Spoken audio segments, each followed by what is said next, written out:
স্মৃতিশক্তি হারে যায়, পাগলের মতন পুরো আছি।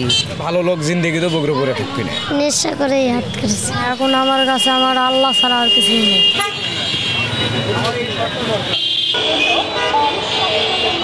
মাঝে মধ্যে এতটাই বিরক্ত লাগে যাতে আমরা শহরে আসে বন্ধ করে দিই। ওখানে পুলিশ বক্স রয়েছে, পৌরসভার লোক রয়েছে, তাদের সামনেই ঘটনাগুলো ঘটছে। তার মানে কি আমরা ব্যর্থ? এই মাদকগুলো আসে কোত্থেকে?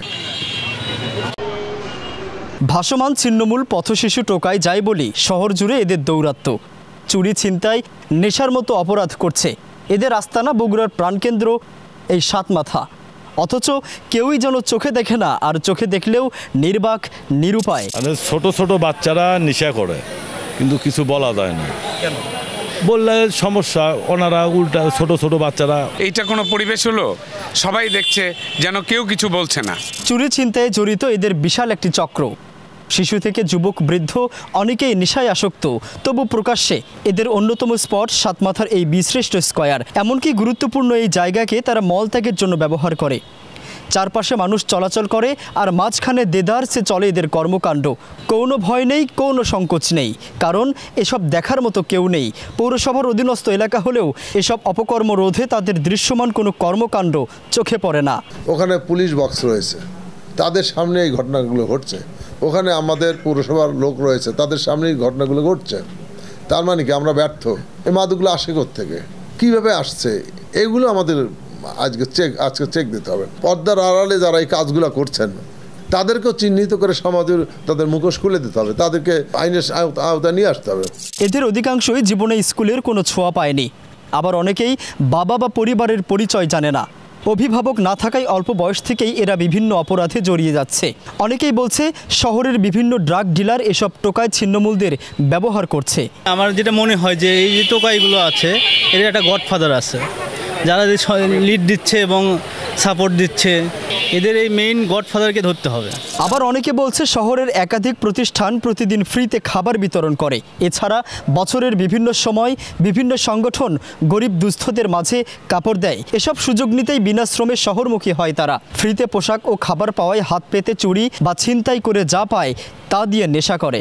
আমরা দুপুরে খাবার দেই, তারা কে কি করে সেটা আমাদের দেখার বিষয় না। আমরা দুপুরে খাবার দিই। আমাদের উদ্দেশ্যটা হচ্ছে ভালো কাজ করার জন্য। এখন এদেরকে আইডেন্টিফাই করার জন্য প্রশাসন বা অন্য যারা আছেন সংশ্লিষ্ট ব্যক্তিরা, তারা দেখতে পারে যে এখানে কারা কারা বসে বা কি। নিশ্চয়ই খেয়াল করেছেন, বেদে সম্প্রদায়ের একদল নারী শহর জুড়ে সাহায্য চাইছে। কেউ যদি আপোষে সাহায্য না দেয় তবে বাধ্য করছে। হয়তো আপনিও ভুক্তভোগী। এটা সাহায্য নাকি চাঁদাবাজি সেটি সবার কাছে পরিষ্কার।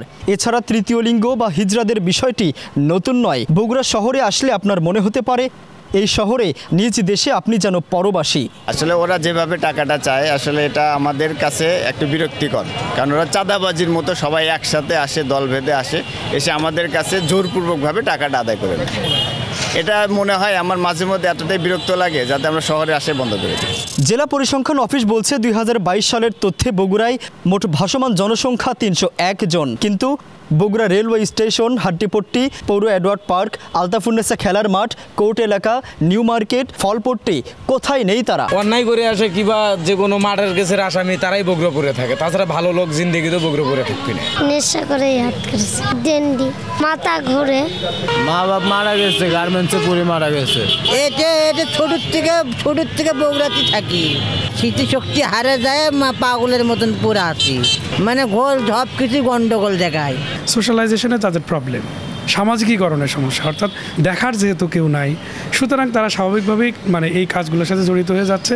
আবার তাদের যে এটা একটু বাধার নিষেধ বা একটু বলবে যে এই কাজগুলো ভালো না, সেরকম বলার মতো কেউ নাই। এসব ছিন্নমূল টোকাই বা ভাসমানদের নিয়ে সমাজসেবা অধিদপ্তরের তেমন কোনো উদ্যোগ চোখে পড়ে না। পুনর্বাসন, শিক্ষা বা কর্মমুখী করতে এদের নিয়ে কোনো জরিপ নেই অধিদপ্তরের। আমাদের সমাজসেবা অধিদপ্তর থেকে এই ধরনের কোনো জরিপ কিন্তু আমাদের নাই। এটা হয়তো বিবিএস বলতে পারবে, তাদের যে লেটেস্ট যে সেন্সারটা হয়েছে সেখান থেকে, যে সব শিশুই রাষ্ট্রের শিশু। এক্ষেত্রে সমাজ কল্যাণ মন্ত্রণালয় লিডিং মিনিস্ট্রি হিসেবে কাজ করে আমাদের। এর পাশাপাশি মহিলা ও শিশু বিষয়ক মন্ত্রণালয় কাজ করে, শিক্ষা মন্ত্রণালয় তো যুক্ত আছেই। তো এটা একটা সম্মিলিত কাজ। কেউ অভাবে টোকায়, কেউ স্বভাবে। এই ছেলেটির নাম ফরহাদ, বাড়ি দুপচাচিয়ায়। যখন তার বয়স 5 বছর বাবা মারা যায়।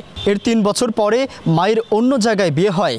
এরপর তারপরে আমি এরকম আমার নানা নানির কাছ থাকি, নানা নানি দেখে না, দাদা দাদিও দেখে না। তারপরে আমি আস্তে ধীরে ঘুরতে ফিরতে এরকম স্টেশনে এসে আইছি।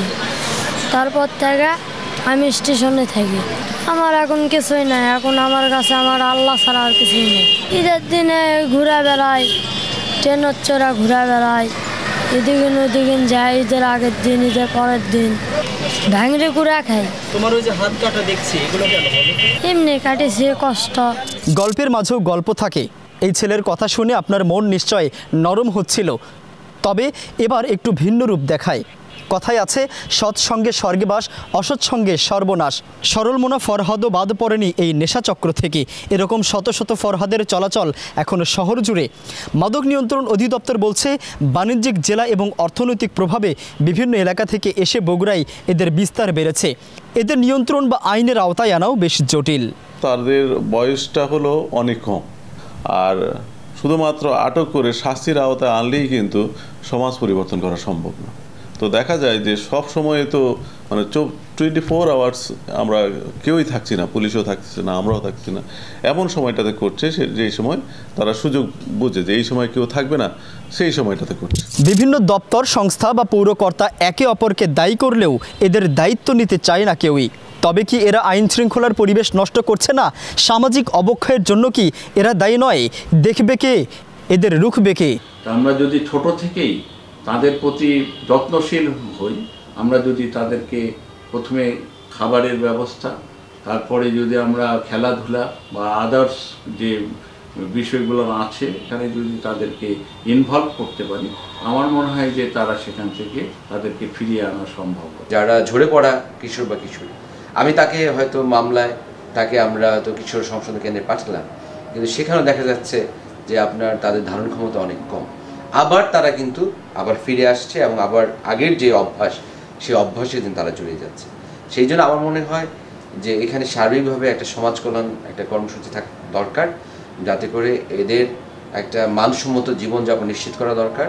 নয়তো আইন প্রয়োগ করে কিন্তু সব হবে না। সাত মাথায় যাতে এই ধরনের কোনো কার্যক্রম না হয়, তাদের যাতে কোথাও পুনর্বাসন করা যায় কিনা সেক্ষেত্রে যা যা করে আমরা অবশ্যই করব। ভাসমান ছিন্নমূল, টোকাই, হিজড়া, বেদে জনগোষ্ঠী সমাজেরই অংশ। এদের যদি আলোর পথ না দেখানো হয় তবে সমাজে কলঙ্ক বেড়ে যাবে। কিন্তু দায়িত্ব নেবে কে? দায় হয়তো আমাদেরও। দর্শক, আজ এ পর্যন্তই। ভালো থাকুন, শুভকামনা সবার জন্য।